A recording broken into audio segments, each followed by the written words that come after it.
पाकिस्तान के 4 खुफिया अधिकारी मारे गए हैं। IRGC intelligence chief Mohammad Kazmi के ढेर होने की खबर है। IRGC intelligence deputy chief Mohammad Hasan भी ढेर और QUDS Quds intelligence chief Mohsen Bakri भी मारा गया। Quds intelligence deputy chief Abu al Fadl भी ढेर हो गया।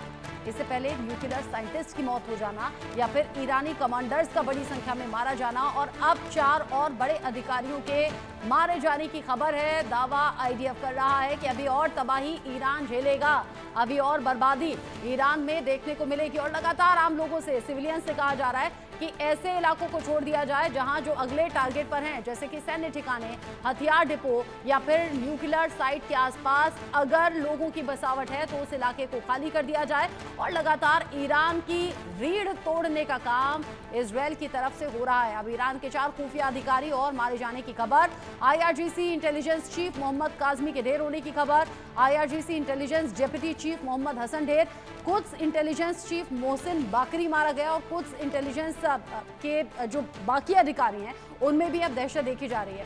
मेरे साथ में खास मेहमान जुड़ गए हैं इन पूरी घटनाओं पर बात करने के लिए, यानी कि इस जंग के हालात पर बात करने के लिए मेजर जनरल रिटायर्ड अनुज माथुर सर हैं डिफेंस एक्सपर्ट के तौर पर, विंग कमांडर रिटायर्ड S सिद्धकरण जी मेरे साथ में हैं डिफेंस एक्सपर्ट के तौर पर, प्रदीप कपूर जी हैं पूर्व राजनयिक के तौर पर, संजीव श्रीवास्तव जी हैं विदेश मामलों के जानकार के तौर पर। आप सभी का इंडिया न्यूज पर बहुत स्वागत। सबसे पहले अनुज माथुर सर, हम देख रहे हैं हर दिन अटैक और काउंटर अटैक हो रहा है। युद्ध शांत होना तो बहुत दूर की बात है, अभी युद्ध और ज्यादा भीषण होता हुआ नजर आ रहा है और जो ईरान का नुकसान है वो इजरायल के मुकाबले काफी ज्यादा है। फिर भी ईरान, खामेनेई ये दावा कर रहे हैं कि इजरायल को तबाह कर देंगे। कैसे? रचना जय है। ये जो हर एक क्या होता है जब भी दो देश युद्ध करते हैं, पाकिस्तान ने भी ऑपरेशन सिंदूर में बहुत दावे किए थे और ये तक कहा था कि हम जीत गए हैं और उनके विक्ट्री मार्चेस निकले थे और उनके असीम मुनीर साहब को फील्ड मार्शल बना दिया गया। हकीकत क्या है सबको पता है। मेरा ये मानना है रचना, हकीकत यहां भी सबको पता है। जिस प्रकार का नुकसान ईरान को हो रहा है ये अनप्रेसिडेंटेड है। इतने सारे मिलिट्री कमांडर्स का एक साथ खत्म हो जाना ये कोई छोटी मोटी बात नहीं है रचना, ये बहुत बड़ा नुकसान है उनका। और उसके अलावा क्या है, देखिए इजराइल का एक यूनी पॉइंट एजेंडा है, वन सिंगल पॉइंट, और सिंगल माइंडेडली उस पॉइंट के ऊपर वो काम कर रहे हैं। और यूनी पॉइंट एजेंडा है परमाणु मुक्त ईरान। वो ईरान को किसी कीमत पे परमाणु बम हासिल करने नहीं देंगे, ये बिल्कुल क्लियर है।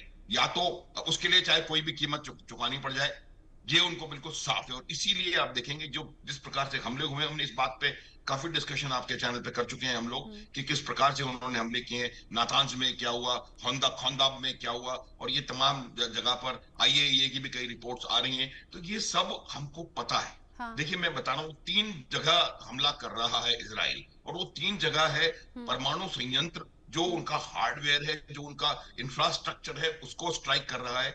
दूसरा उन लोगों को स्ट्राइक कर रहा है जो उस इंफ्रास्ट्रक्चर को प्रयोग में ला करके न्यूक्लियर बम बनाने के करीब इजराइल को ले आए थे, यानी कि न्यूक्लियर साइंटिस्ट। इतने न्यूक्लियर साइंटिस्ट खत्म कर दिए, इतने होते ही नहीं है किसी देश में। 10-12 न्यूक्लियर साइंटिस्ट इन्होंने खत्म कर दिए। इनका बहुत बहुत ज्यादा, कम से कम 15 वर्ष पीछे चला गया है ईरान अपने न्यूक्लियर प्रोग्राम में। और तीसरी चीज जो उनकी सोच है, जो सोच परमाणु सोच है, जो जो कट्टरवादी सोच है, वो उनकी मिलिट्री लीडरशिप में है, वो उनकी पॉलिटिकल जो एग्जिस्टिंग पॉलिटिकल लीडरशिप है उसमें है। उस पर लगातार हमले हो रहे हैं, उस पर लगातार नुकसान पहुंचाया जा रहा है।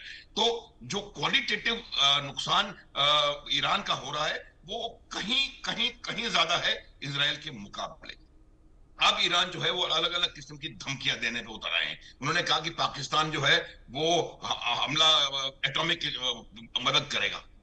पाकिस्तान रचना USA का पालतू है और कोई ऐसी चीज पाकिस्तान के करने की औकात नहीं है जिसके अप्रूवल USA से नहीं आए। और कोई भी चीज जो कि इजराइल के खिलाफ इस युद्ध में जा सकती है उसका अप्रूवल USA से नहीं आएगा। पाकिस्तान उसने थोड़े अगले ही दिन स्टेटमेंट बदल दिया है उनके ख्वाजा साहब जो भी हैं उनके रक्षा मंत्री ने। तो ये मेरा मानना है कि पाकिस्तान के पास कोई चारा नहीं, वो कुछ नहीं कर सकते। अब रहा सवाल, पाकिस्तान ने जो नया एक शगुफा छोड़ा था कि इस्लामिक वर्ल्ड इकट्ठा हो जाए, आज की तारीख में सिर्फ 3 देश जो कि खुल करके कहीं ना कहीं ईरान के साथ खड़े होने का दिखा रहे हैं, वो है रूस, चीन और नॉर्थ कोरिया। एक भी मुस्लिम देश ईरान के साथ नहीं है।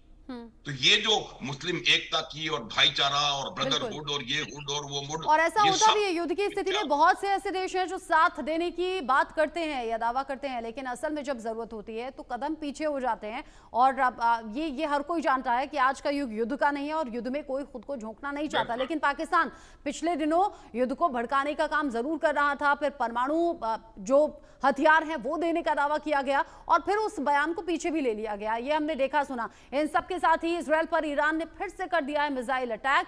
इजरायल के पेटा टिकवा पर यह हमला